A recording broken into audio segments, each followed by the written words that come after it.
Welcome to Your Next Stop. This is Juliette Hahn. I am a wife, mom, virtual coach, public speaker, and crazy obsessed dog lover.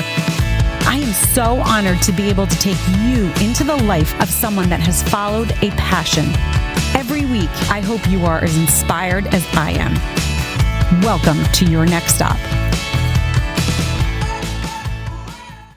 Hey guys, I'm so excited for my next guest for the Love What You Do series for Next Stop Crazy Town. She is the host of Young and Profiting Podcast, which is the #1 trending education and self-improving podcast. She just interviewed Matthew McConaughey for the Green Light books, which I cannot wait to get more into. She was on the cover of Podcast Magazine, the January edition.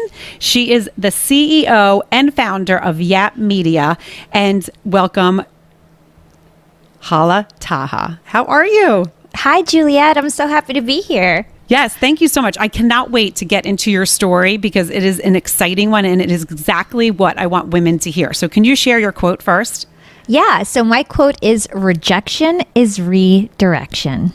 Oh, I love that. And that's going to be literally perfect for this episode. So I'm going to share mine. If you have good thoughts, they will shine out of your face like sunbeams and you will always look lovely. And that is from the lovely Roll doll. And I thought that was kind of a perfect I love that. one. Isn't that funny? I love that. Okay.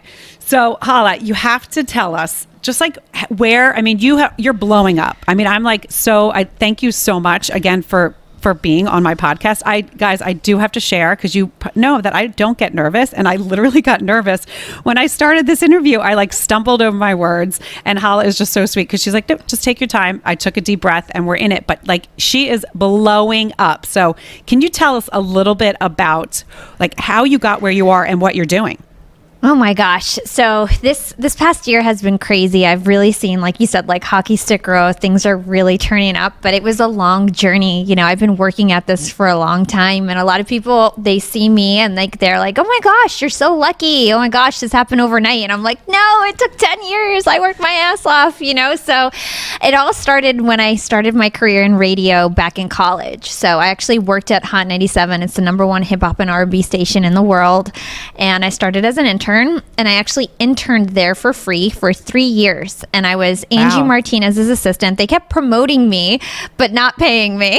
So I was in the production studio. Then they promoted me to work in the actual studio. And then I was, working for Al Roker. And then I worked for Angie Martinez. And then I ended up just being Angie Martinez's assistant for 2 years. And I did everything for her, from picking out her clothes to babysitting her kid to working on research. And, I would meet every celebrity you can think of: Chris Brown, Drake, Kim Kardashian, J-Lo. I've met everyone. And, I used to hang out with these kind of people and go to parties with them and host parties with the DJs. And it was just an amazing time, especially being that young and, being in such a high position at the station. Even though I was an intern, anybody who was getting primed to be an on-air personality was like me, not getting paid. It's you had to pay your dues in radio. And so even though I wasn't paid, it was I had a big job at Hot 97, right? And you probably learned, right? Did you? You probably learned so much. I had no idea I did college radio for a semester, but other than that, I had no idea. I was just, so I learned how to run the Dillette boards. I learned how to answer, I used to read commercials for them. I was the girl who read all the commercials. And so it really gave me a lot of skills. And I also had a lot of online radio shows on the side. So while I was working on the station, I didn't have a show on Hot 97. I was, working towards that.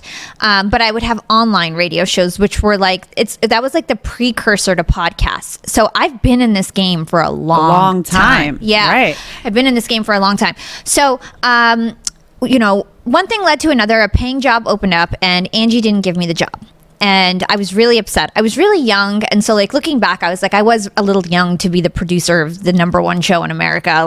Okay, fine. You know what I mean? But yeah, but still, I'm sure that stung because you put so much so where, can you just give us a little bit where your mindset was? Because you worked so hard. You were there. You were okay, I'm doing all these things and now I'm getting overlooked. What was your mindset in that moment?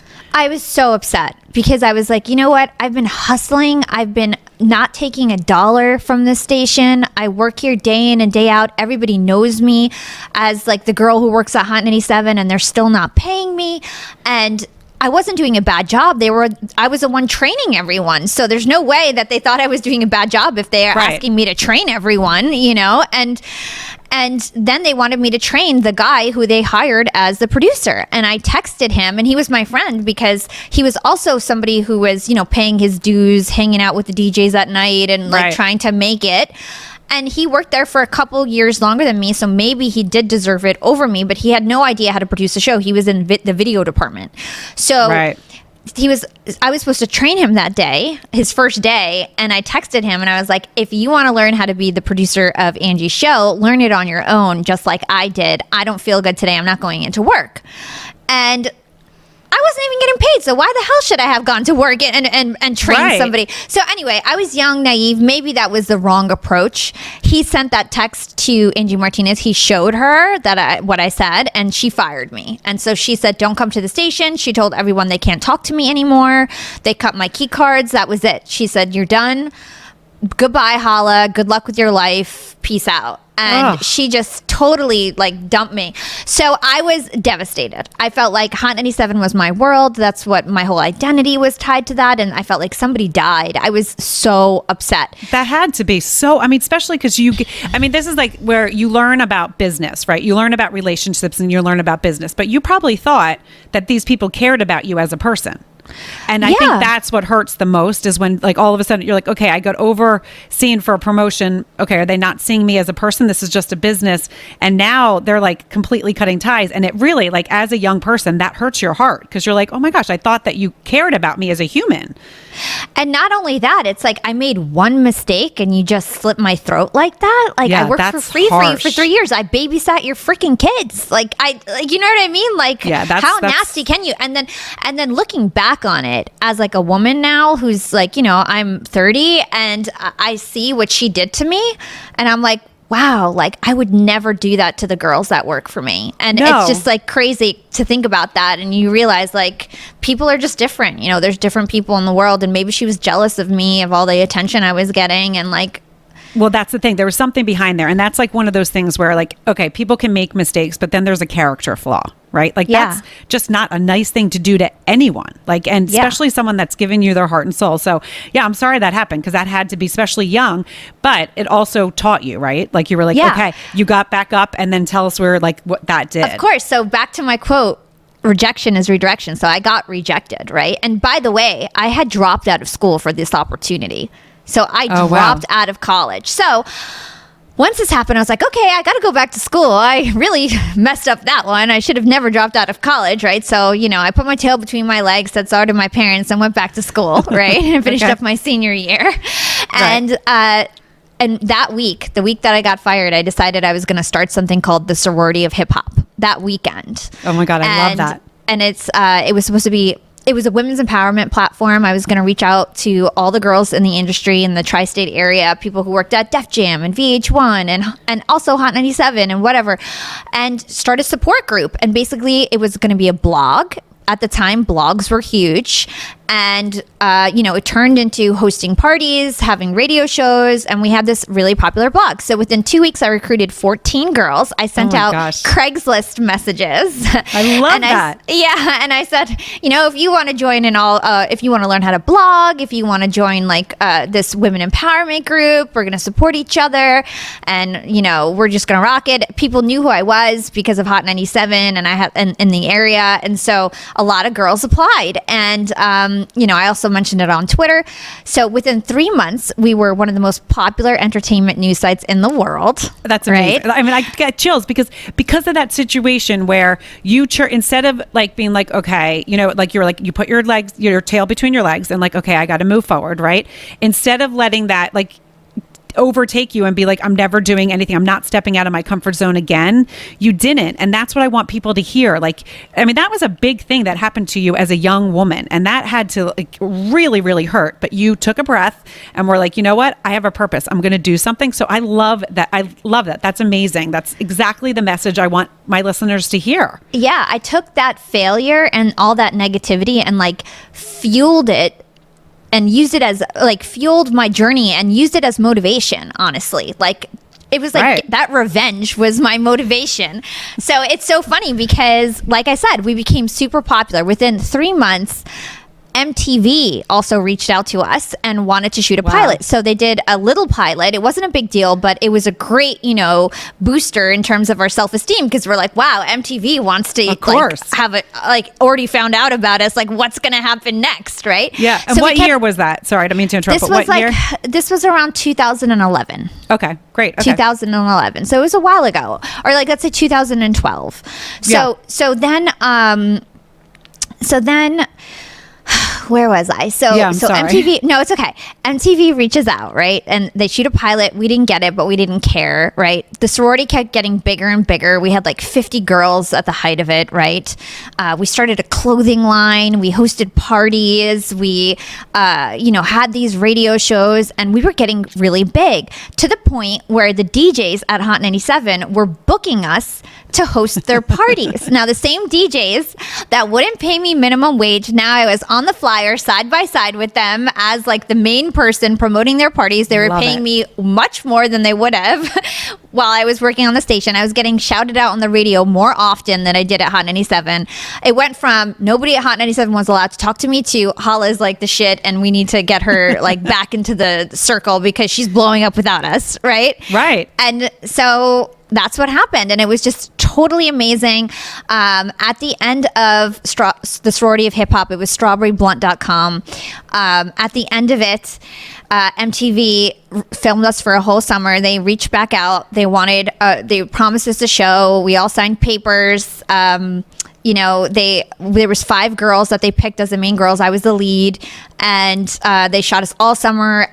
Walking on the street. They got us a studio on Broadway. Imagine the real world with neon lights. Amazing. Yeah, it was crazy. But at the end of the day, they didn't air the show. So that we went through all that. They kind of instigated a lot of drama. They broke up the sorority because I had structured it in a way where the girls who deserved it were the main girls. It was 5 of us, right? And then there was a lot of other younger girls who were supporting everything, but they didn't really deserve all the shine. They weren't on all of our flyers and things like that. They weren't on air on our radio shows. Right. But MTV picked random 2 young girls to be the main girls for the show, and then 2 of our main girls quit. So they broke up our sorority. Everything got messed up.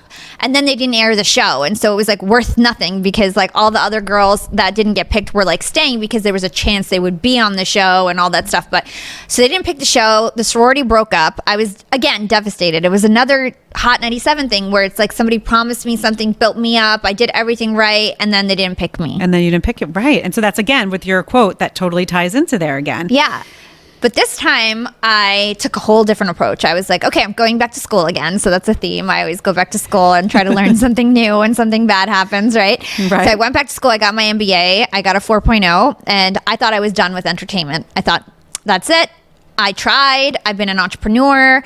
I did so much. I still didn't get MTV. Oxygen wanted to have us on our show, but I was so messed up in the head that I was I don't want to talk to anyone. I'm not doing any TV. Entertainment's done. And I just disappeared. I disappeared. I stopped posting on social media, on Twitter. I just abandoned my Twitter, and I just went into corporate. I got a job at HP. I got promoted 5 times in 5 years. And I just was I'm going to be normal. I'm just going to I need stability.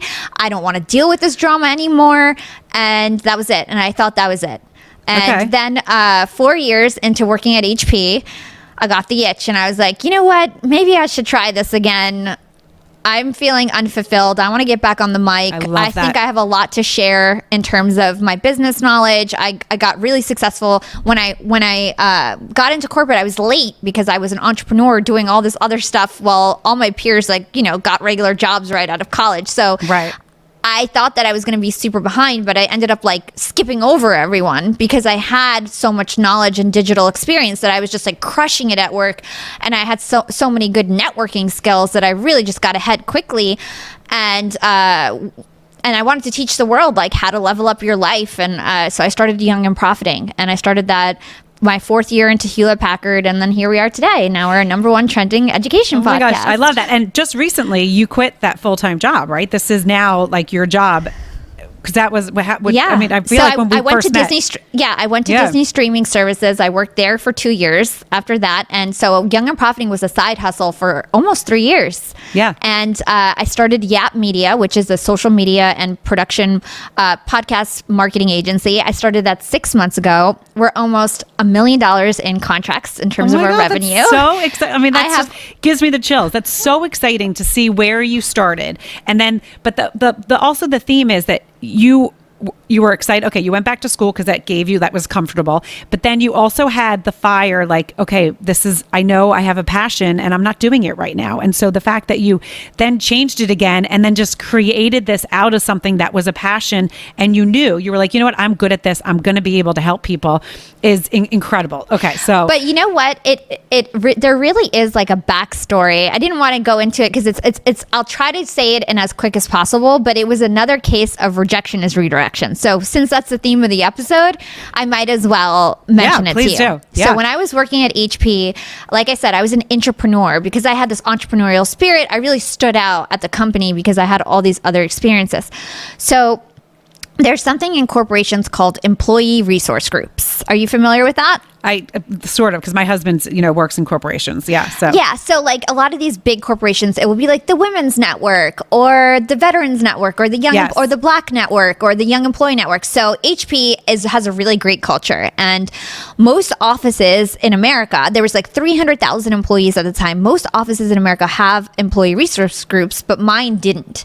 And so I founded something called the Young Employee Network, and I started this chapter, and it became a big thing. And I was president for 2 years. We started all our summer picnics. They didn't have any sort of cultural events. We did our Christmas party. I was the first one. Amazing. All of these like fundraisers, whatever. So I paid my dues and I started this Young Employee Network. Then I got on the global Young Employee Network board, and I launched something called HPE Spirit Week. Now this was a global event. Wow. And we had 150 events around the world. I had over 700 people helping me, and I was leading 700 people who were like event planners all around the world. Oh my gosh, that's amazing. And I was like, and I was the leader of like 7,000 people. So a theme in my life is that I'm always like a leader, right? So I was like leading Sorority of Hip Hop. Then I went to HP and I was like the face of the young employees at that company. I was like working directly with the CEO and stuff because of that, because I was doing all that kind of extracurricular stuff within the company, right? Yep. So I did this whole global event. It was such a big splash. I was emailing every single 300,000 employees every single day from Hala Taha, right? And then I wanted to be the president of the Global Young Employee Network because I paid my freaking dues, right? Yes. I was president for 2 years. I created this huge event. I basically was the president. All my peers wanted me to be it, but the HR lady didn't pick me. She picked somebody else. She picked a guy who had no experience, who never was even in the employee network, Young Employee Network, and she gave it to somebody else who was like way less qualified. So again, I was in this situation where like, I did everything right. Why didn't they pick me? Oh my gosh. You know what I mean? Right. And I was like, well, now I have all this free time because I was literally having a side hustle within the job, just creating culture and just being a good employee. And I was like, well, I'm not doing this anymore. What's the point of this? This is a waste of time. I don't own any of it. I just built all this stuff up. Now, till this day, they're still doing Spirit Week. They're still using all my templates and stuff like 4 years like later, right? And it's just, what did I get out of it? Nothing, right? So that's why I started Young and Profiting Podcast. It's because I decided I am going to be a leader. I am going to have a voice in my generation, and I'm going to create my own lane and own path, and nobody is going to tell me no this time. I'm going to do it on my own, and I'm going to own it. So, oh my gosh, I love that. That's the backstory. Yeah. So that, I mean, again, I have like chills because that, again, like, now, do you think, because I know there was a culture, it was a certain time where, men would get promoted. Like I have situations in my household where there was women that got promoted because they needed a woman instead of a man. And so like, I have the opposite with my sometimes with my husband in his career. But do you think it was at that time, it was because they were a man and it was like, okay, or do you think it was just that person had a tie with the HR person? I think the HR person just didn't like me. I think, again, it was jealousy. She was jealous of me, and she ended up quitting the job a month later, and I ended up quitting too. HP lost a good one, I'll tell you that. I was like ready to be the next CEO at that company, and would have stayed there forever. I loved working there, and I like did everything, like really, really went out of my way to build culture at that company. So she ended up quitting a month later, and it's just so funny that like, it wasn't even about me. It was her. It was about her. It was her own problem. I was the most qualified for the position. You know what I mean? Yep. And at the end of the day, I'm so blessed that happened. That it happened. I would have just wasted more time doing that for another year. And who knows if I ever would have started Young and Profiting Podcast. I don't know if I would have. So I feel very blessed. Well, and that's the thing. So like, even though it was like another sting and it was like a hurt, it was like, okay, but that all those experiences built you to be here. Now, I do have a question. So like, do you think, was there something in your childhood, like, were you always entrepreneur? Like, were you the kid that did the lemonade stand on the corner, or like, and did you see your parents do something, or was that just something innate in you?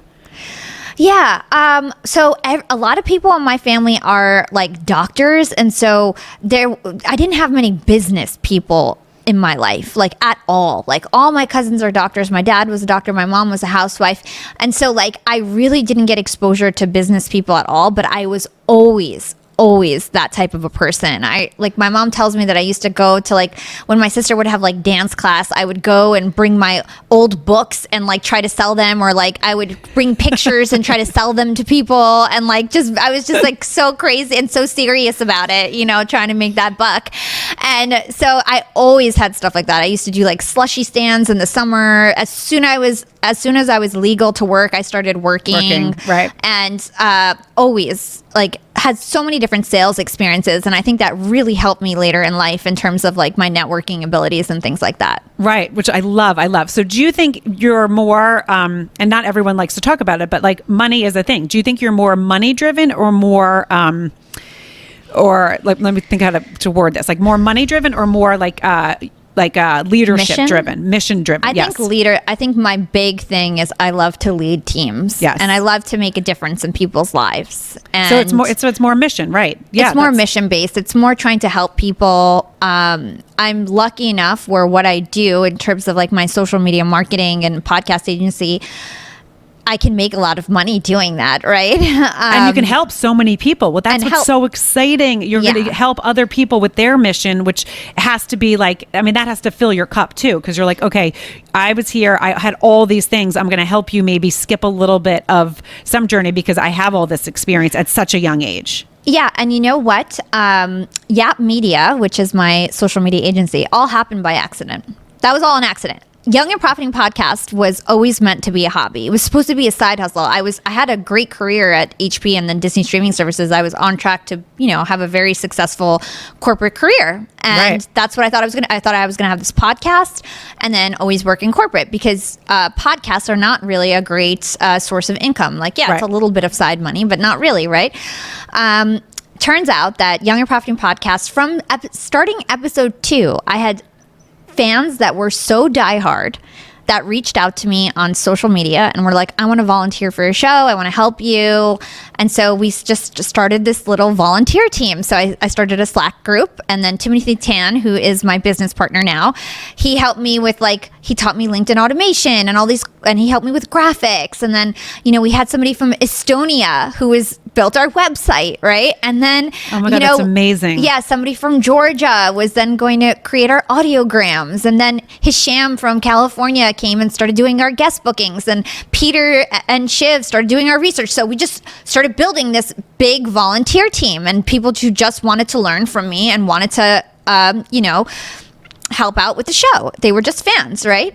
And I love that. Yeah, it's really cool how it all started. And But I was going to say, but that just shows that your leadership, right? Because people are attracted to you because they know they're going to learn, because you have a heart and you're like, you know what, I want to not have people go the experiences that I had, and I really want to be there to help. So I love that people like rallied around you because they see it. But that seems in everything that you've done, that's what happens. Everyone rallies around you. And the funny thing is that when I started Young and Profiting Podcast, because I was so scarred from the Sorority of Hip Hop, and basically I was leading all those girls, and when I shut it down, I felt really guilty because I was like, a lot of the girls were really mad at me for shutting it down. And I just felt like it was like so much weight on my shoulders. And I was like, I don't want to have to deal with that again. And I just want it to be me. I'm just going to do it by myself. And I wanted to do it by myself. But all these people kept asking me, and I was like, okay, fine. All right, fine. We can take one more. Okay, fine. Now we have like 45 people on the team. Right. Oh my God. That's so funny. It's so funny because it's like I said, I wanted to do it on my own, but that's just what happens. Right. So,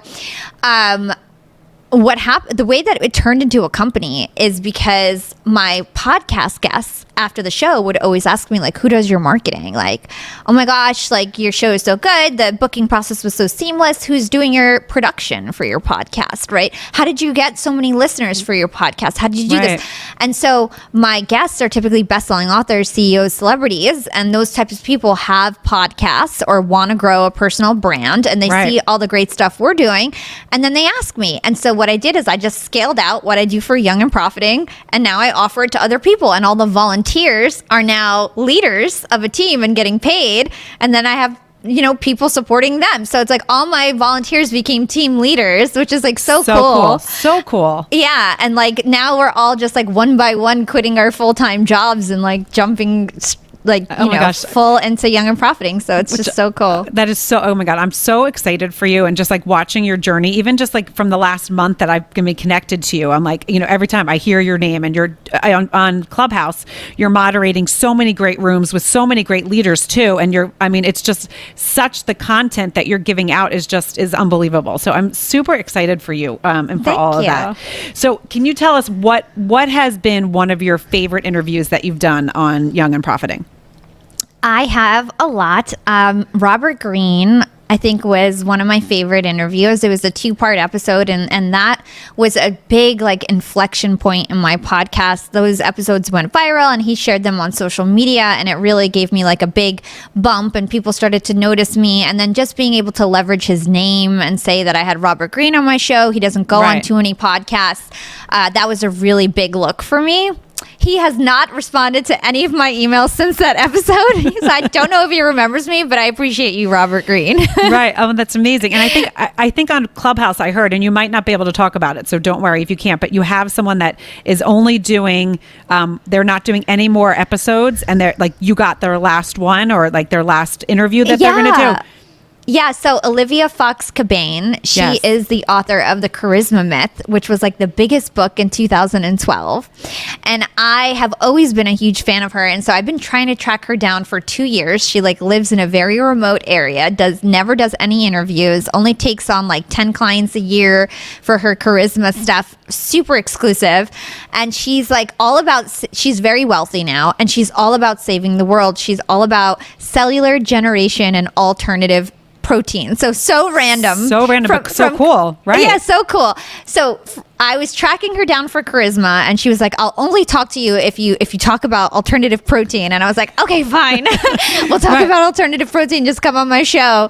And so she hopped on, and she told me that I'm the only interview she's going to take for the next 2 years. And that's incredible. Yeah. That's incredible. Oh my gosh. That was cool. That's really cool. So, those are the things that you're doing that are just, it's just fun. It's fun to follow your journey. You guys have to keep following Hala. Can you shout out your social medias where people can find you? If they're like, oh, you know what? I totally want to know about your agency. Just give us all your information. Sure. So Young and Profiting Podcast is my podcast. You can find that on every platform. We really go above and beyond in terms of our research, the quality of the show, the production quality. I've interviewed people like Matthew McConaughey, Seth Godin, Robert Greene, Mark Manson. So we really find the brightest minds in the world and provide actionable advice for our listeners. So please check out that show. Let me know if you found me from Juliet. I'd love to know that. My website is youngandprofiting.com. You can find me on LinkedIn and Clubhouse at Hala Taha, and then Instagram at Yap with Hala. Okay, can you spell your name? Because I don't know if you know, but I'm dyslexic, and so I always have to have people spell things out because I spell everything wrong. I appreciate that. My name is Hala, Hala, and then last name Taha, Taha. Oh my gosh. You know what, Hala, thank you so much again for taking the time, because you are a busy, busy woman. So I feel very honored and blessed, and I'm not nervous anymore. That was wonderful. You're such an awesome person. And I just thank you again for coming on. Guys, if you like what you hear, please rate, review, share, follow us both, subscribe to our channels. And next week, you have to tune back in to hear another woman that is following their passion with Love What You Do series. Thank you again, Hala. I so appreciate it. Thanks. I hope you liked this episode of Your Next Stop. Please subscribe to my channel, share with your friends, and join in each week.